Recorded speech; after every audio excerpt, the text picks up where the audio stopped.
রিয়াজ এসে পিছন থেকে আমাকে জড়িয়ে ধরল। আমি একটু লজ্জা পেলাম, কিন্তু আমার হৃদয় আনন্দে ভরে উঠল। আমরা একসাথে অনেকক্ষণ। আমার নাম লিজা, আর আমি আমার খালাতো ভাই রিয়াজের গল্প বলতে যাচ্ছি। ছোটবেলা থেকেই আমরা খুব কাছের ছিলাম, একসাথে খেলা করা, গল্প করা আমাদের প্রতিদিনের জীবনের অংশ ছিল। আমার ভাই হলেও রিয়াজের সাথে আমার সম্পর্ক বন্ধুত্বের চেয়েও বেশি কিছু হয়ে ওঠে। একসময় আমরা প্রায়ই খালার বাড়িতে দেখা করতাম, সেখানে উঠানে আমরা খেলতাম, কথা বলতাম, আর ভবিষ্যতের স্বপ্ন দেখতাম। ছোটবেলা থেকে রিয়াজ একটু শান্ত, গভীর তার মানুষ ছিল, আর আমি ছিলাম একটু চঞ্চল, প্রাণবন্ত। একদিন দুপুরবেলায় সবাই ঘুমিয়ে পড়েছিল, আমি আর রিয়াজ একসাথে ছাদে উঠলাম। আমি বললাম, আচ্ছা রিয়াজ, তুমি কি কখনো ভেবেছ আমরা কেমন হব বড় হয়ে? রিয়াজ একটু হেসে বলল, হয়তো আমরা তখনও এমনই থাকব, একে অপরের পাশে। আমার চোখে তখন স্বপ্ন দেখছিলাম বছর বছর গড়াতে থাকে, আর আমাদের বন্ধুত্ব গভীর হতে থাকে। কিন্তু আস্তে আস্তে আমার মনে এক নতুন অনুভূতির জন্ম নিতে থাকে। রিয়াজও বুঝতে পারে যে তার হৃদয়ে আমার জন্য এক বিশেষ স্থান আছে। এক সন্ধ্যায় যখন সূর্য ডুবছিল, আমরা গাছের ছায়া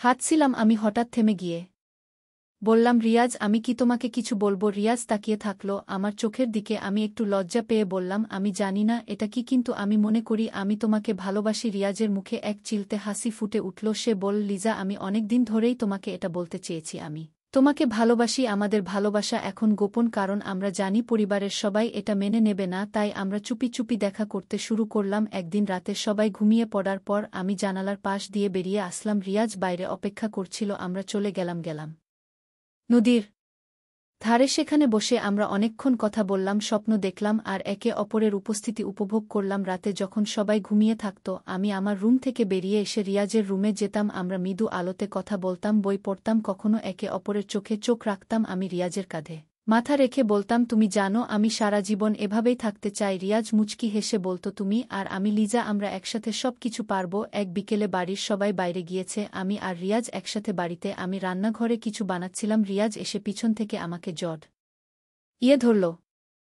আমি একটু লজ্জা পেলাম, কিন্তু আমার হৃদয় আনন্দে ভরে উঠল। আমরা একসাথে অনেকক্ষণ কথা বললাম, হাসলাম, আর একে অপরের সাথে আরও বেশি ঘনিষ্ঠ হয়ে উঠলাম। এক রাতে যখন সবাই ঘুমিয়েছিল, আমি জানালা দিয়ে বাইরে বেরিয়ে আসলাম। রিয়াজ অপেক্ষা করছিল। আমরা চুপি চুপি বাগানে গিয়ে বসলাম।